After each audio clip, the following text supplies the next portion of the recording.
So good morning, and where you are, it's good afternoon and lunchtime at the nursing home. I'm Yes. here with Leanne Burns. We're talking nutrition, mushrooms, and vitamin D again this week because we had some serious technical difficulties last week that we got I over. apologize. Well, it's both of us. It's okay. Leanne and I both are having Leigh, all interesting hair available days, but staff to that's all please right. come to the big day room and help us get the residents back to their units for lunch. Thank you. I'm seeing if I can learn how to mute this. Sorry. Let's see if I can No mute. worries. Clearly we are, it is lunchtime where you are as well. Yes. I'm trying to turn down all electronics around me, which is unusual. It's very unusual No, to have to do that. When I'm teaching at the first of the month, which I usually do, then we don't have problems. Later in the month, I have to work and in these homes because it gets kind of a crunch before the end of the month. So I apologize, but hopefully we'll be back on track next month. So. that sounds great. And I know that what we want to do today is talk about vitamin D and Yes, yeah. that's what we're going to. Let's start back. And we talked a little bit about it last week. For those that are with us from last week, again, we that vitamin D is a fat soluble vitamin. You have to. There's two types of vitamin D. You have a vitamin D2. We are able to produce our own vitamin D with absorption through our skin, and that is for photogenesis from the sunlight. And then we have the vitamin D3, which you get from foods and supplements if the physicians have ordered those or taken a daily supplement. We try to get those in food sources. They're not naturally in fatty fish and in some. We found that years way before, way back in the day, it was hard to get these because of seasonal changes. So they did fortify some foods, and that's why dairy has been fortified, was to try to provide the population, especially children, with vitamin D along with their calcium to develop the bone for bone development, especially during childhood. Um, but we know there's a challenge many times to get vitamin D, especially in the winter months. And for the neuroendocrine patients and living with neuroendocrine, it's a challenge because we have fat malabsorption many times. And fat malabsorption you may eat those foods that have these nutrients in them, but you may be expelling them. You may not be able to store it before it's already expelled out of your body because you're having fatty stools. So sometimes it's not uncommon to have a vitamin D deficiency if you are dealing with long-term neuroendocrine tumors or anything. But also just the general population. It's estimated that 8 million people throughout this, internationally, can be vitamin D deficient throughout any time in the year. Gus, please call extension 34. Gus, please call extension 34. I can't cut this off, so I apologize. So it is something that we're very concerned with as healthcare professionals, and especially as dietitians. So there are a few things that are pretty unique in this area, though. We do try to get sun therapy, and you may have worked with someone that says, well, and I used to I was working with patients on a real regular basis. I would tell them just kind of stand and sit in front of the mirror, in front of that front pane window, your big window, and pull your little pants up, and get your legs sunshine, get your arms in sunshine. But over time, we started worrying more about sun cancer. And so one of the problems that we see with absorption or vitamin D exposure is that we need to use these sunscreens to prevent sun from causing cancers that we see in skin cancer and such. So that blocked the absorption on top of a couple of other factors that naturally can do it. Time of the year can change the amount of vitamin D we absorb. The time of the day can change how we absorb vitamin D.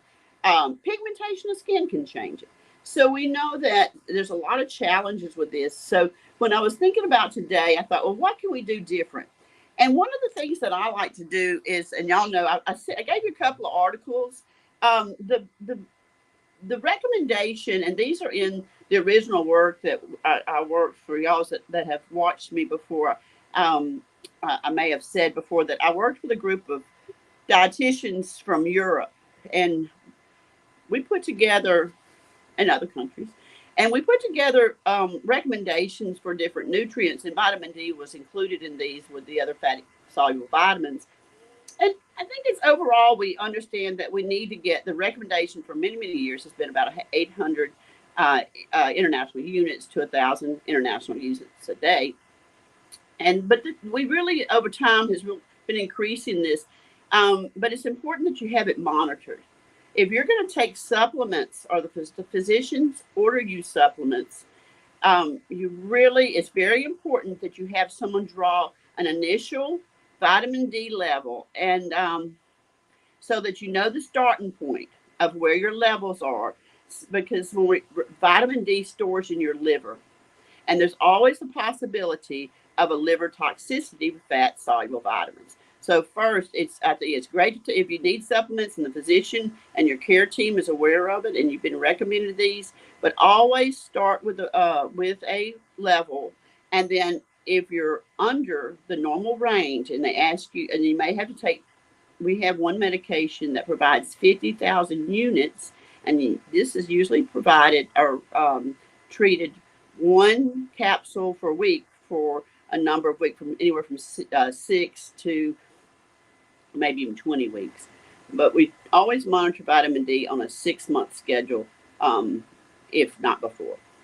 Do take, if you're taking a couple of medications, cholestyramine is one, which is a bile blocker.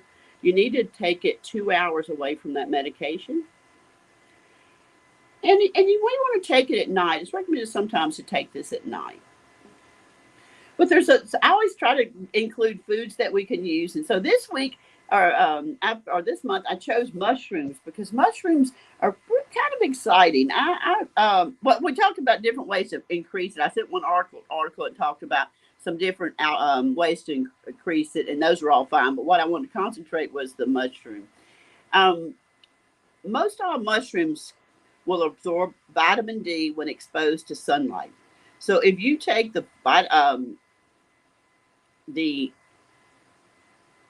sources of vitamin C, of mushrooms that we use in the grocery store, those are all included. So you can use what you find in your local grocery stores. You don't have to go find, naturally grown ones. They're usually available in the market, usually at least white buttons and I just went blank. Portobello. The brown mushrooms. Yeah, well, portobello. I just went blank on them. But these are real easy to find. But the more natural they are, the more sunlight that they'll accumulate if they were grown in a natural environment. So we see people in markets, especially in that really know what they're doing, will come to farmers markets, and they may have specialty mushrooms. And we do that locally. We have a couple of really interesting ones. And down in South Louisiana, where I live, we have quite a few naturally growing mushrooms. But I want to make sure everybody understands the importance of letting people that know what they're doing do that. Because mushrooms can be very poisonous. The toxicity can be very, it's just very fatal. So we don't want to get into anything that you don't know. So you always want to use a source or a resource of people that are knowledgeable in mushrooms if you buy them outside the grocery store. But these tend to be a natural source, and they carry more vitamin D. The vitamin D also increases your immune system naturally, and it can improve mood. So one thing we see besides just bone health is the importance of vitamin D, especially these long winter months when we've been inside all this time, that we really need to boost that vitamin D. So I put together I posted a couple of recipes. There was one, the one I put up 34 recipes for breakfast, because that's kind of interesting. Now, we do mushrooms in omelets and things like that pretty commonly. So there's a start for it. Mushrooms are also very helpful in people that are not eating meat. And now in the lentil season, when we change our diets a little bit for religious reasons, and also just the people that are just vegetarians or just cutting back on meat can really get interested in some of these uh, mushroom sources because they do have a good bit of density to them, and they carry kind of a meaty, thicker texture. Which, although it doesn't taste like a meat will taste, but it does have a unique texture and a wonderful flavor and can be used even in grilling and some other forms of cooking. Now, we talked about the sunlight helping absorb the vitamin D, but we know that, and what I learned, because I had to learn this too, this was kind of fun. This was because I got a little deeper than I always do. And if you turn it upside down in the gills will absorb more vitamin D than if it's turned over and the cap's exposed. But if you'll slice those mushrooms, the more exposure to sunlight, the more they're going to absorb. So a sliced mushroom is going to absorb more than even a whole mushroom. So, and then exposure, what we do is just the day that we're going to cook mushrooms, I put it on the windowsill and let it just absorb the vitamin from the D from the sunlight while it's in my windowsill.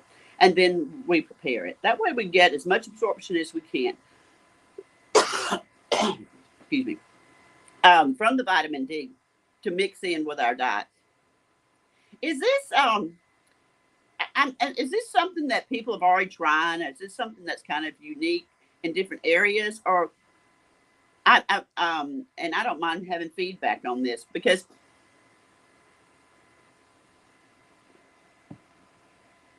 I think it's I think there are. I mean, certainly I haven't had much discussion with people with mushrooms, but I think incorporating mushrooms into your diet, and I certainly know that there are people who are incorporating medicinal mushrooms into their diets as well. Again, using Paul Stamets or New Chapters mushrooms supplements, because some mushrooms can't be cooked. There are some woody mushrooms that are hard to actually cook with, but certainly, here in Northern California, our farmers markets are loaded with mushroom providers of all different things. I know that maitake mushrooms are something that people use here and are both medicinal and great to use in different recipes. And we even have a place that right up the block that actually does a Japanese restaurant that does a tempura maitake mushroom, which is really fantastic. And there's, how people are roasting cauliflower heads and doing them whole. There's a mushroom called lion's mane, which looks very much like a lion's mane, and it's a fairly medicinal mushroom that really you can actually cook with whole and roast it just like you would roast a cauliflower. And it really looks a little bit like a cauliflower, doesn't it? Yeah, it kind of does. It has a kind of ruffly thing. Now, locally, we grow oyster mushrooms out in the swamps down here in Louisiana. And that was one of the first things. Now, my husband is a local, and he's been able to harvest these all his life, so he knows what he's doing. So we harvest oyster mushrooms naturally down here and cook those in our dishes. And so those I'm quite familiar with. They tend to take the flavor of mushrooms, and just like everything that's cooked to fried, it's a wonderful fried. If you fry the mushroom, it tastes just like a fried oyster. So it's kind of got its name, and it's used quite a bit in South Louisiana. So I think that even if it's cooked in a fashion such as frying, it's at least available in most parts of the many regions of the country in different forms. I wasn't sure. I went through this a little faster than I thought. Do we have questions this week? on anything or in the We're vitamin waiting for D? some questions to, certainly we have some. We have the articles I was going to let you pull up. I can't quite see the second one. Here we are. Yeah, we have different articles, both the vitamin D levels and the 34 mushrooms. Certainly we have a question that just came in. Let me, here's one. Asian mushrooms like shiitake, maitake are better for cancer patients. I've heard so many benefits from all types, but I don't think any of them gave me which one was better for cancer or cancer prevention. It didn't give specifics.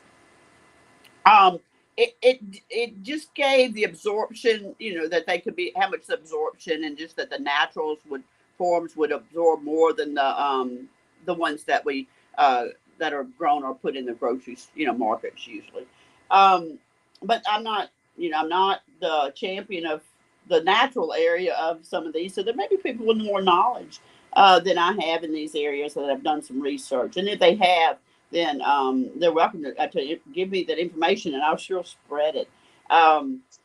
Because I think so that certainly there's been studies that have been done on medicinal mushrooms, and both by the NIH and others that have discussed different medicinal mushrooms, and in fact. There are some decent studies on various different medicinal mushrooms, whether maitake is one that is done quite often for that type of research. There are other types of ones that are done as well, whether it's hen of the wood and a few others that have had research on them. There are, I must say, there are a few that, and there's some that came from way back in the day that they were even questionable. So you have to really be careful with your research on them. But for the most part, what we're saying, I think that these are all really interesting sources. But even if you're just using the ones in the market, we know that vitamin D has a natural anti-inflammatory and is high in antioxidants, and we know that those properties help prevent many of the chronic diseases, diabetes, the problems we have with heart disease, but also those are things that help prevent cancer and help us with cancer. So that would on its own would give you reasons that these things are so are really a great resource for cancer, cancer prevention all the way around. And what we want to get while we're in survivorship and while we're being treated. So I think that these all the way across, I think can show benefits. So if it's not you don't have access to those, don't feel that you have to. Everything probably will be beneficial in these sense. Just try to get a little bit more exposure to a UV or a natural source of sunlight about a couple hours before you eat the product, and that will increase it. So this is an article on MD Anderson that discusses can mushrooms help during cancer treatments? And obviously there are hundreds of different types of mushrooms, and as you pointed out, some can be many can be toxic and lethal. Yes. But this is discussing the most common medicinal mushrooms, which are maitake, reishi, turkey tail. That's one of the not edible ones that have grown on tree stumps, and shiitake.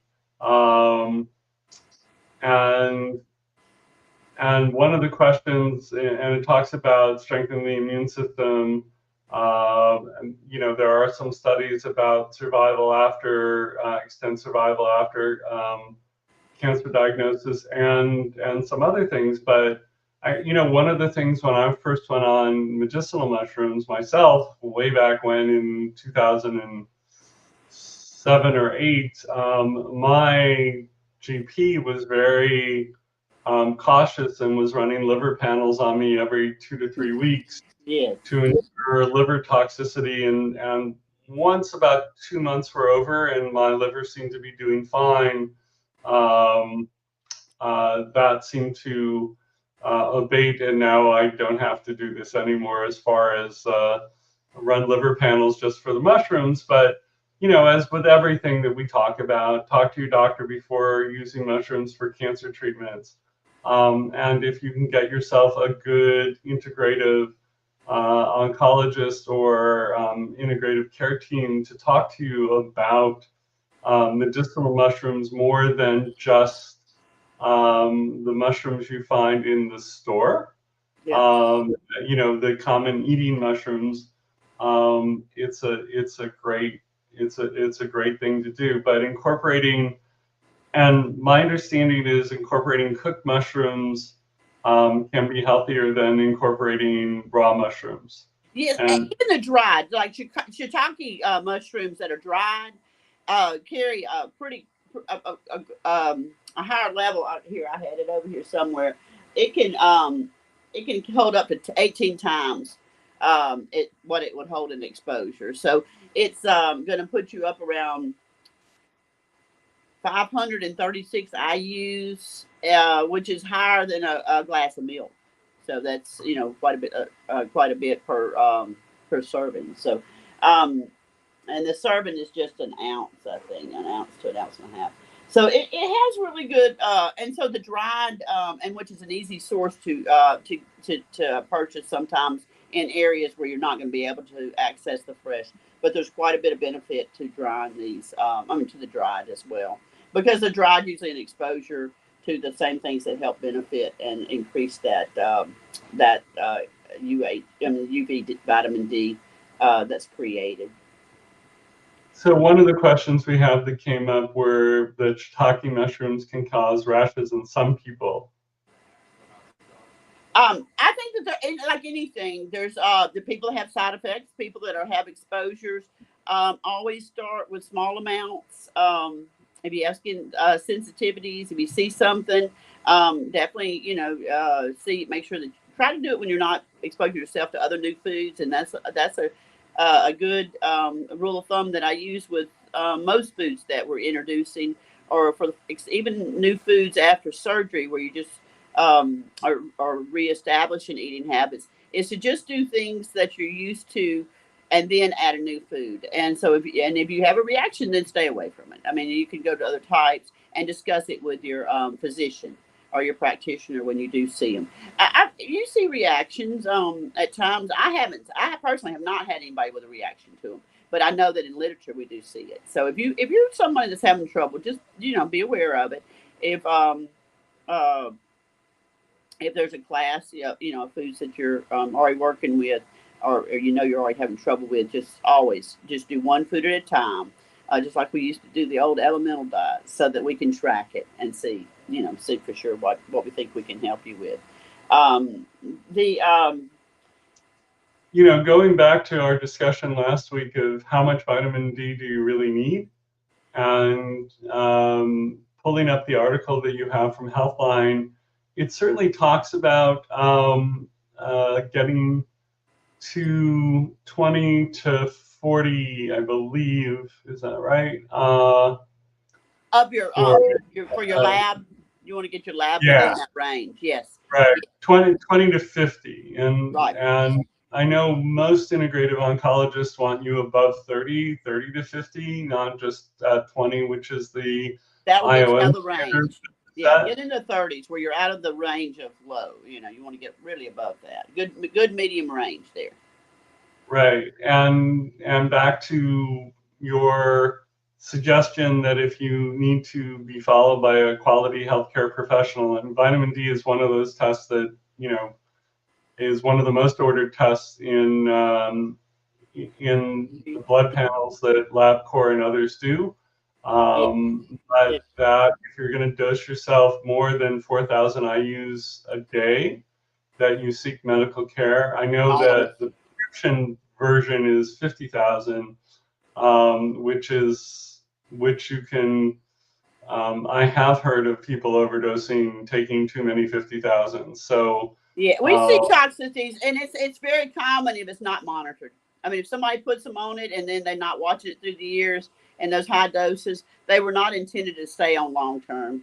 And those are because they're usually we check them. Usually we can get a resolve and get them back into doses within even 3 month period, for the longest. Remember, mushrooms have a lot of benefits, but one of them is we're always worried about foods that are high in sodium when we're talking about fluid retention and fluids and health. And this is naturally very, very low in sodium. It's gluten free. It's a vegetable, and it's sure not going to have a source of that. It's fat free, of course. It's cholesterol free, and it's low in calories. So for people that are trying to improve health and watch their weight or just kind of control their lipids, it's also a really good alternative for them because it's just such a naturally such a good resource of a low calorie source, and full of other vitamins. We're not talking about them, but it has some riboflavin, it has some B vitamins in it as well, niacin, selenium, potassium, copper, and some of the vitamin A sources as well.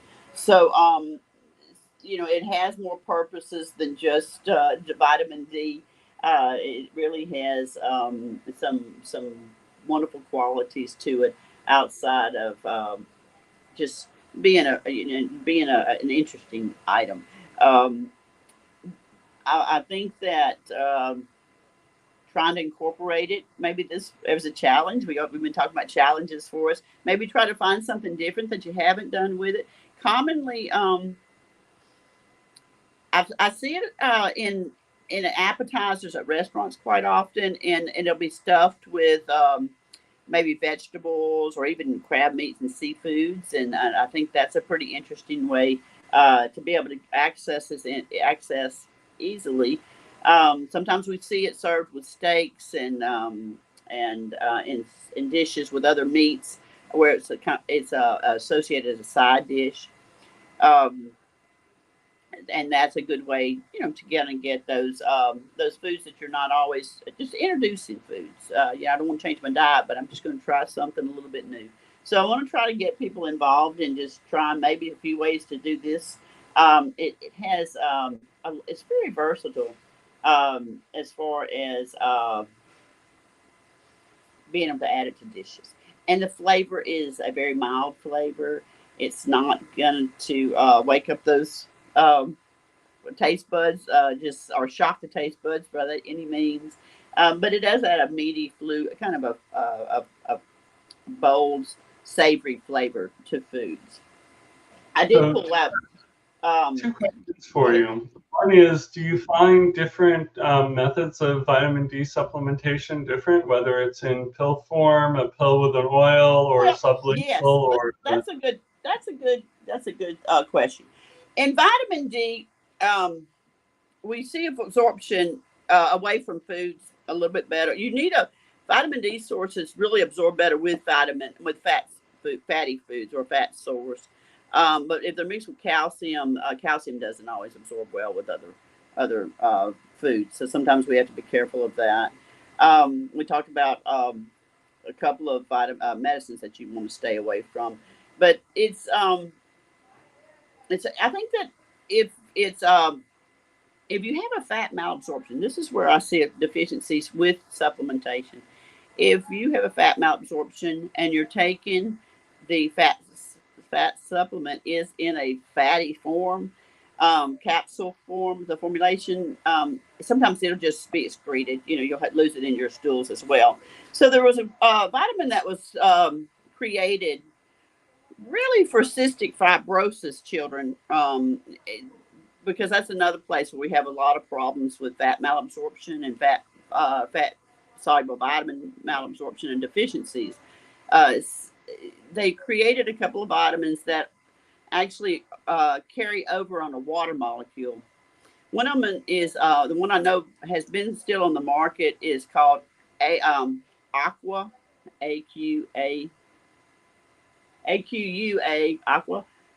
ADEK, and I think it may have a little S at the end. And then we had another one that was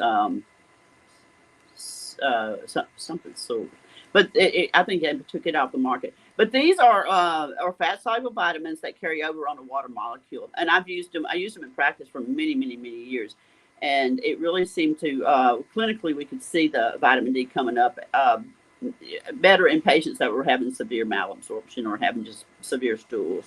So there are some different forms that we do work, that we can get this and have it available. And in over the counter forms. You don't have to have a prescription for this one I was just talking about, but you have to go to a pharmacy to find it. So sometimes the fat side, it's just the source that you might have to find a different source. We try to do as much food as we can, and we also talk about this fatty fish. Fat soluble fish is another good source. So if you're eating salmon, you tolerate it. Sometimes if you eat these fatty fish, you may still have a fat malabsorption. We talked about that before. So you may have to take a pancreatic enzyme to help even absorb these.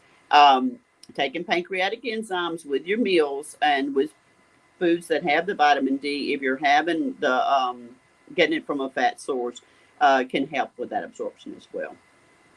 So one of the questions that just came in is, when you cook with mushrooms, do they lose their vitamin as you heat them up? No, they keep their vitamin. It's a fat soluble vitamin, so they keep their vitamin just fine. They may lose their water soluble vitamins. That would be their B vitamins. Their B vitamins may be reduced possibly, and vitamin C in another one, but it's not really a vitamin C source. But it's not going to lose the vitamin D. That's part of that fat soluble, and it will stay with it. I'm scrolling through the 34 recipes. I know it. Aren't they interesting? I thought they were so pretty. Yeah. That's why I sent it. I mean, that's a lot of them, but aren't they beautiful recipes? I Yeah. was so impressed with the maybe the camera work on them, but they just seem to be so lively and just some real doable recipes that the overall nutrients with it were just so dense, and the mixtures that they were using I thought were really interesting. So I hope this introduces people to something they may not have been using, and maybe give some new ideas for some of us that are trying to do a few things new with it. I love going into the market, but I have not bought all the different types. I usually try to get one new type and do something with it. And so maybe that'll be my next challenge. As we get into spring, we're starting to get our markets back open. All of ours are outdoors, but closed during the winter. I've probably cooked with all of these mushrooms at one time or another. That is wonderful. I knew you were good. I knew you would know this because you and I go back so much. I know that this is the real favorite.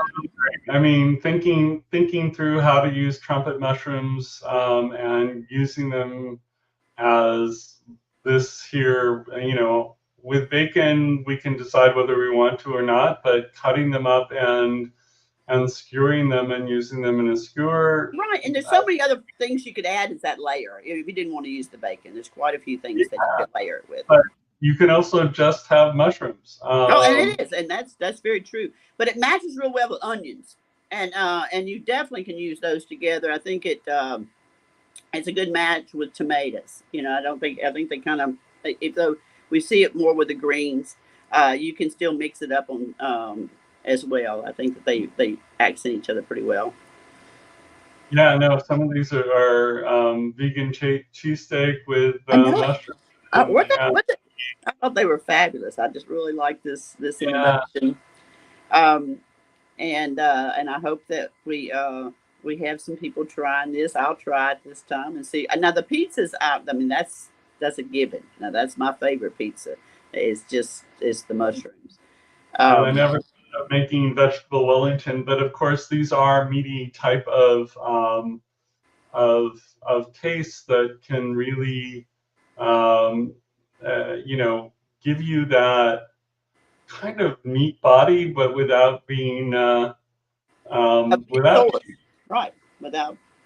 some of the benefits, some of the problems we have with meats, and digestion being some of that, with the fats and stuff. So, are we doing okay? I think we're doing okay on time. I've also noticed, last week we had some questions that we didn't really I mean, we covered everything, but it was a little challenging. So I'm gonna bring up or at least ask you a few so we can Okay.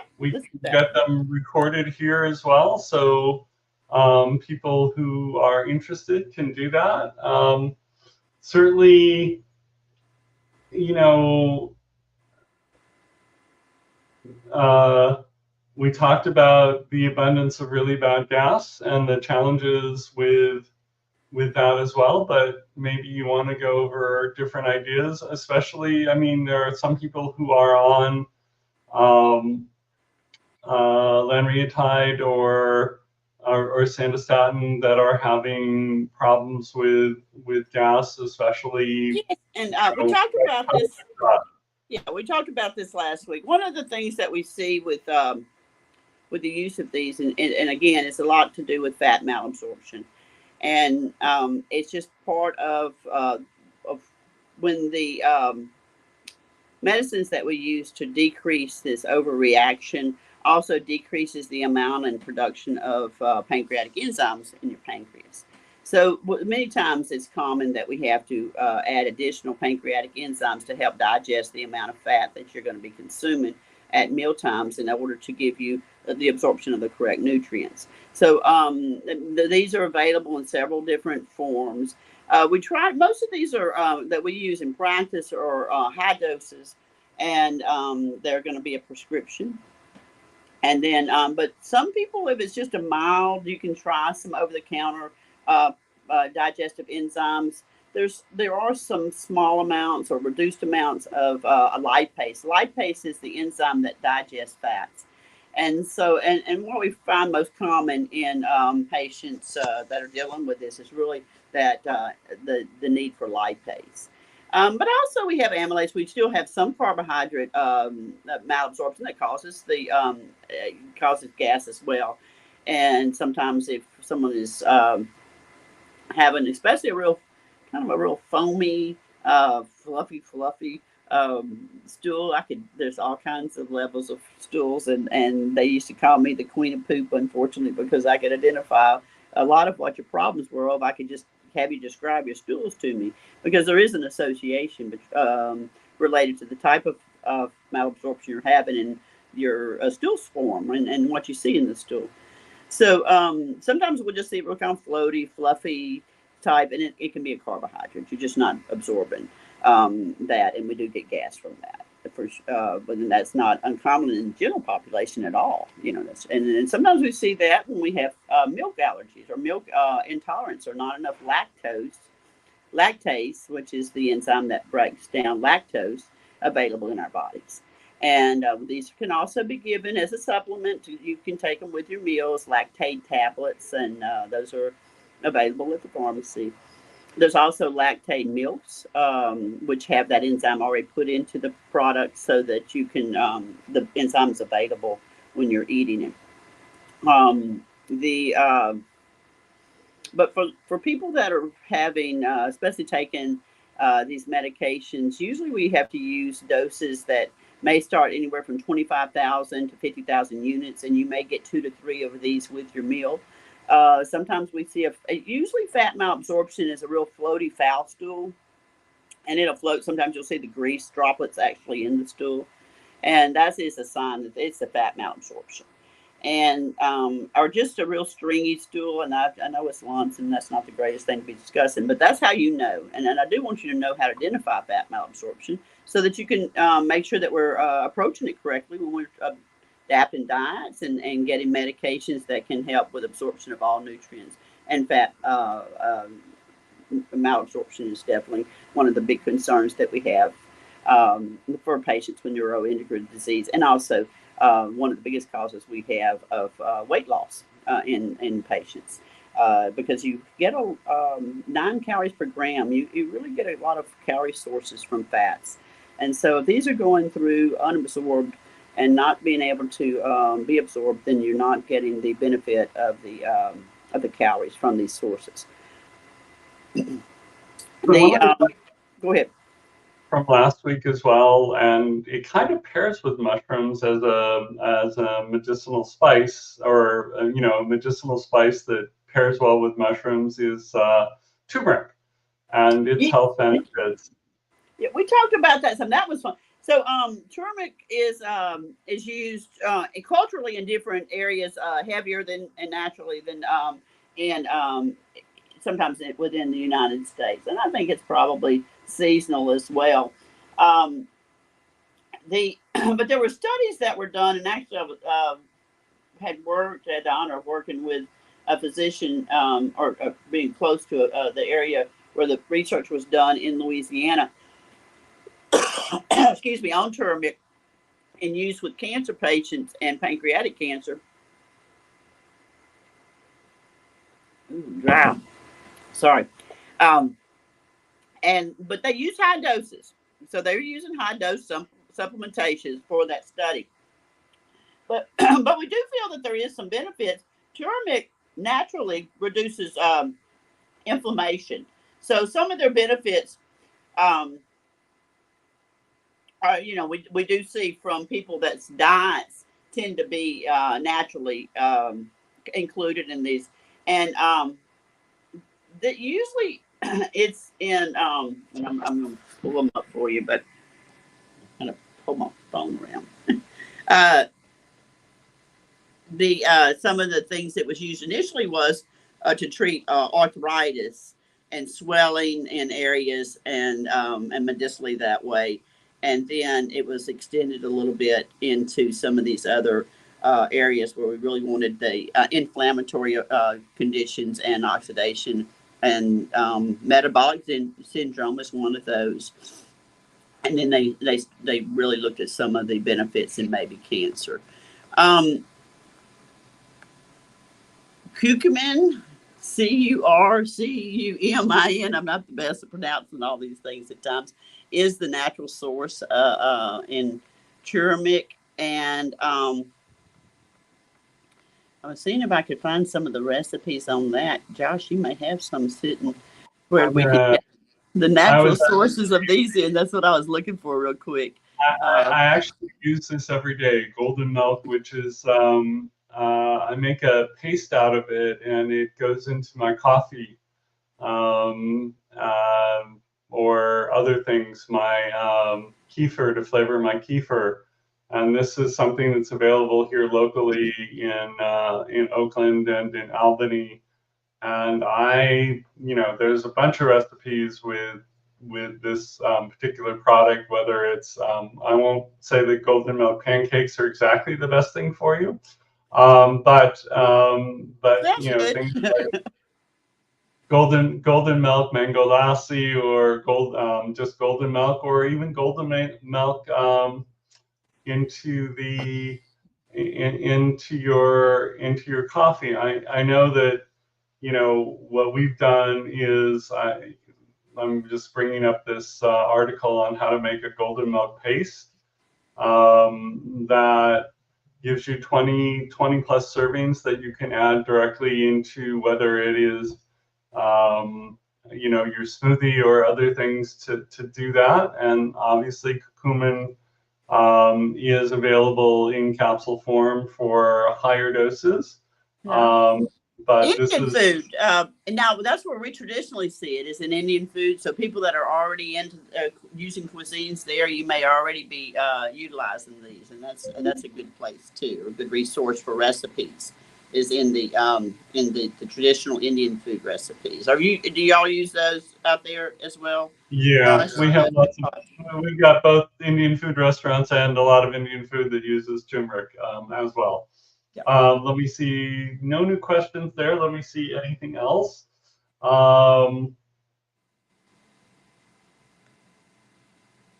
We covered quite a bit in the 2 weeks. What else? We've seen symptoms of gout. Oh, gout. Gout is a low purine. That's a low purine, PURINE diet, and it's usually associated. We used to call it the King's diet. It was from rich foods, protein sources, gravies. We used to say sweetbreads back in the time. Organ meats were usually many times the sources of these. They are prone we do see these sometimes when we're and the uric acid to increase, and that's what the problem is. Usually, with use of the lanreotide or with some of these medicines, it's we do. I know that they monitor them. Um, and you're just going to want to. Many times we count how many, kind of watch the grams of protein, how much protein you eat in a day, and the sources, so that we can improve that. If you want to, there's many places to find that diet. I just really last week I think I just Googled it, a Mayo Clinic source for us, but there's let's see, I think that's where I ended up the one I got, but there's quite a few sources of it. But again, it's just going to be a low purine diet, and it's to treat gout. And it's going to give you a list and of the foods that usually are going to be contributing to this, and it's going to try to put you on a healthy diet and things like that, so that you're not breaking down so much or leaving so much uric acid in your body. They usually reduce your alcohol consumption or stop your alcohol consumption. They're going to try to increase your fluids with different sources and fruit juices and things like that, just to try to keep you hydrated well, just to keep your urine from being concentrated as well. High sources of the purines that we exclude are anchovies, broth and bouillon, consommes, caviar, and roe. So the roe you can sometimes get in sushi, so that sometimes is a source. Game meats like goose, duck, and partridge, and gravies we talked about before. Some fish, the herring and mackerel are the highest sources. Meat extracts and condensed meat forms where it's just dripped and real thick in the back. Organ meats we talked about before, brains, heart, kidney, and the sweetbreads, which can be your spleen as well. Sardines, scallops, mussels, and several of the other wild game. So we do have to be careful with these. If you're having trouble with your uric acids, there are actually we talked about mushrooms today, and mushrooms are on the medium list. They're not on the low list. They're on the medium list, and so they're allowed at a half a cup serving per day in that list. And then we have some low purine, and low purines are still like white bread and refined breads. You can still use cream sauces that come from a low-fat milk, but they need to be a low-fat milk content. Eggs, they're still saying 3 to 4 times a week. Fruit juices are fine. Fruits are okay. Nuts and peanut butter, we limit those just for weight, but other than that, they're just fine. Pastas and macaroni are fine with that too. Just watch low-fat sources and low-fat cheeses as well. So that's kind of what we do with a purine. But stay hydrated. Hydration is a big part of that as well. Just really staying hydrated overall is an issue sometimes with patients with neuroendocrine tumors. So doing small amounts throughout the day and kind of keeping on something with you so you can sip on continuously will help with that as well. All right. Anything else? Are we about for today? Are we about wrapping it up? We're close, but I just want to remind people, other than I can't spell Nutrition Friday, that if they want to, suggest a topic for next month's Nutrition Friday, just to send an email to info@norcalcarcinet.org, and we'll take all your suggestions and work with Leanne to come up with next month's topic. March is National Nutrition Month, so it's a great time. Yeah, there you go. So, all right, well, that sounds great. Y'all have a good weekend, and I'll be seeing y'all again next month. That sounds great. We did get one last question. Why did you say that patients have problems with hydration? They do have problems with hydration. And what would be the cause of that? Diarrhea. Just diarrhea. Just the chronic stool output. Many times patients learn to associate if they're not drinking as much fluid, they don't have as many stools, and so they will Many times reduce it, and sometimes consciously, sometimes a little bit subconsciously, start reducing their fluid intake to control their stools. And we know that outside of neuroendocrine, just in general population, and people decrease their fluids too much, they'll end up with hard stools and constipation. And what it does with, but if you have real loose stools, it just kind of brings it down maybe to a more of a normal stool for you. But by not getting those other fluids in, it can cause you to cellularly be depleted. So we still need to work on getting hydration, make sure we have good hydration. And you can usually tell by grabbing, we call it skin sugar, and checking the skin sugar. But your skin, make sure if you're holding your arm up, you can kind of see my arm, where it's making sure it pops back. If you're pulling up your skin and it's staying folded up, that's a sign of poor hydration. And don't do it on my hand, because all of us kind of have hard trouble with our hands, not flopping back quite as easy. But if you'll do it more up on your skin up here or on your chest skin, sometimes it's easier. We know, like me, none of it wants to flop back too good. But hydration is directly related to fatigue, and fatigue is one of the biggest problems we have in neuroendocrine patients. So I think that just you can't overemphasize the importance of staying hydrated. And with that, I'm going to count us out. It's been great to see you, and we'll see you next month, which is sooner than I think. But thank you so much, Leanne. Very welcome. Good seeing you. Bye-bye.